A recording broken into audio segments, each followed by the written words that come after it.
Right guys, now what we're going to do is move on to our tertiary colours, and that should be those gaps in between your primary and secondary colours. So I can still see that my secondary, if you're at this point because you're doing it all at once and your secondary colours are still wet, your primary colours should definitely be dry by then. But if they're still a bit damp, start off with a section that's the most driest. For me, orange and red is the driest, and then it goes to yellow. So I'm going to start working in that sequence. So I'm going to start off with the colours that are the most dry, because if they're too wet and you put a colour next to it, it will bleed into each other, and we don't want that. So starting off with that orange that I already had from before, all I'm going to do is with that orange, I'm going to mix in that red because it's closer. So I'm going to mix that secondary colour with that primary and make that colour there. Now, I need to get a little bit more red into this. It's already been pre-mixed, and as I mix that, I should get a tertiary colour of red and orange. I'm going to turn my page around, twist my paintbrush, and I'm going to go ahead and just work with a little bit more accuracy to create that little section. Now, if your colours are too damp, it just means there's too much paint, too much water really on your paintbrush.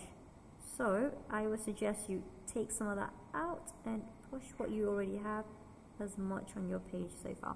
So that's what I'm doing now. I'm just going to neaten that section up.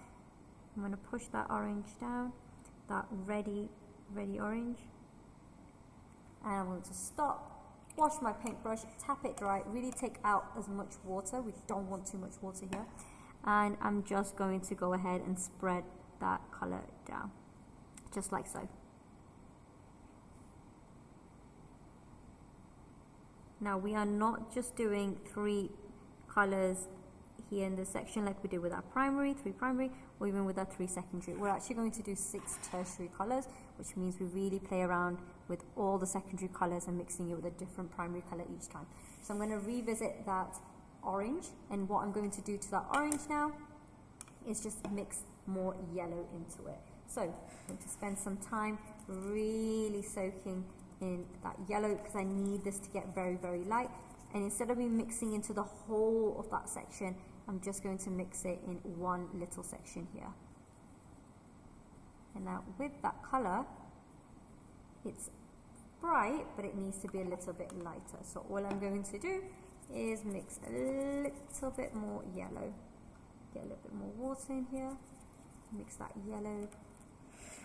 Now I'm going to mix that there, and you should be given that tertiary colour that you need.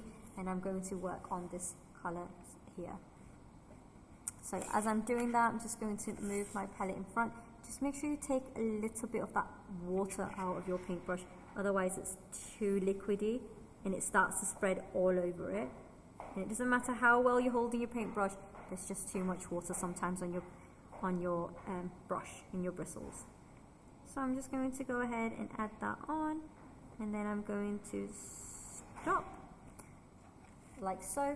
Wash my paintbrush, really important you do this. Take that water off, you don't want it. And then all I'm going to do is just spread it along. Right, so I'm quite happy with that. I'm just going to go back into that yellow and just really dip it in here in this little section. I'm going to wash my paintbrush, tap it dry, and then just re-soak that out a little bit because that's too much, like so. So you can really control your brushes, but you can see how how the intensity of the colours is like leaking out a little bit. Okay, so my green is still really wet. I'm going to move on to my red and purple now as well. So all I'm going to do is move my page so it's a little bit easier. You notice how I do this quite a lot. You need to do this too, and it really helps you to have a really good accuracy in your work. I'm going to start off with that purple, and then what I'm going to do is add some red to that. Starting off with my purple, I'm just going to get a generous amount of red now. And I'm just going to put that red on the side. Look how I'm not even adding it to my purple this time. I'm just adding it to my section next to my purple. I'm going to do that. I'm going to wash my paintbrush. I'm going to get that purple.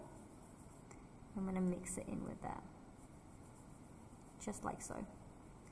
What I'm really doing is getting that ready purple formed. Like so. And it should be a very pinky purple, and that's what I want, and that's what I'm quite happy with. And I'm going to twist it and really go in in an angle to create it. Now if I look at that now, it's alright, it's okay. It is a little bit too pinky, so all I need to do here is go and add some blue back into that, just to kind of bring it back to a more purpley color. And then if you're not happy while you're mixing it, I'm quite happy with that. I do want it a little bit more red, so I'm just going to just form that. I'm going to put that red into it. You should get something like this. And I'm going to wash my paintbrush, tap it dry. If you've got watercolor paper, this is so fun to do. You can really have a lot of room to just play around with it.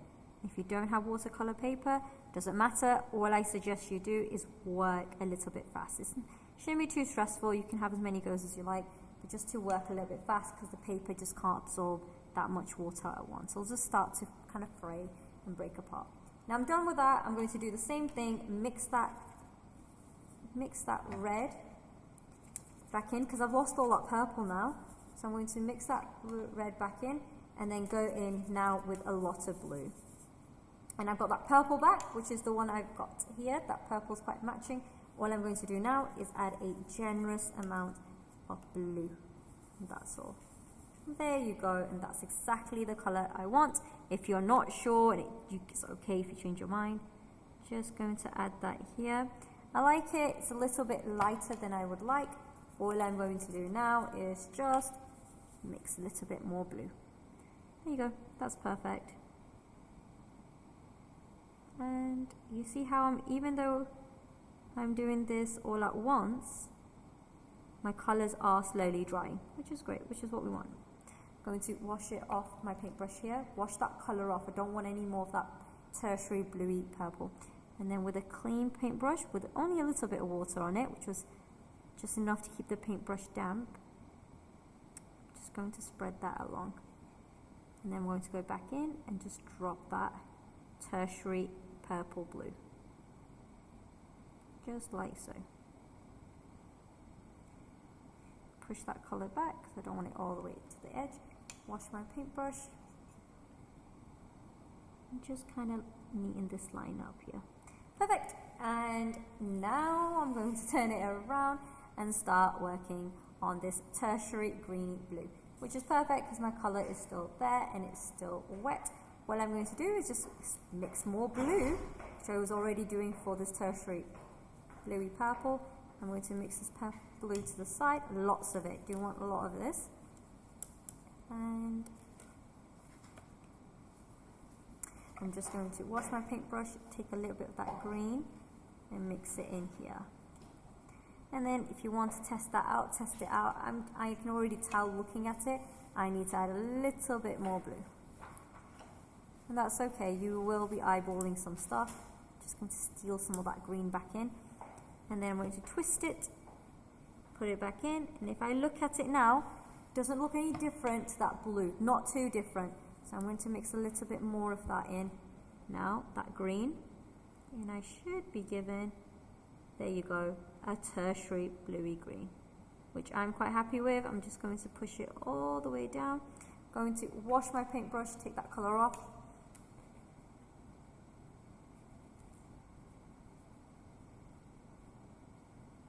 Just like that. I'm going to go back into that colour and then I'm just going to drop it in just to intensify. Boom. And you should be given something like this. Now the last tertiary colour is your yellow green, and your yellow green should give you a limey green, which is a brilliant colour. What I'm going to do now is just really mix a very generous amount of that yellow. Yellow is usually very light, so you would need to kind of really build it up. I quite like that green, I quite like that lemony green, that yellowy green, but I'm just going to add a tad bit more. That's it, that's perfect. You can't get rid of that green, it's already in that yellow. So I'm just going to twist it now. Start off in the very inner corner of that slice. And I'm going to drag that colour down. I'm going to drag it down as much as possible. I'm going to stop here, wash my paintbrush, take that colour off. Not too much water, I don't want it to be puddly. I'm just going to finish that edge off, just making sure it's nice and neat. I'm going to go back into that colour and then I'm going to drop it. The good thing about this is if it's dark in the middle, you can't see any mistakes if they were even made. And I can always go back and just kind of spread colours around if needed to be. And just like that, you should have your colour wheel with your primary, your secondary, and your now tertiary colours complete, which should be between every primary and secondary colours, and you should have a very beautiful colours smoothly transitioning in between each other.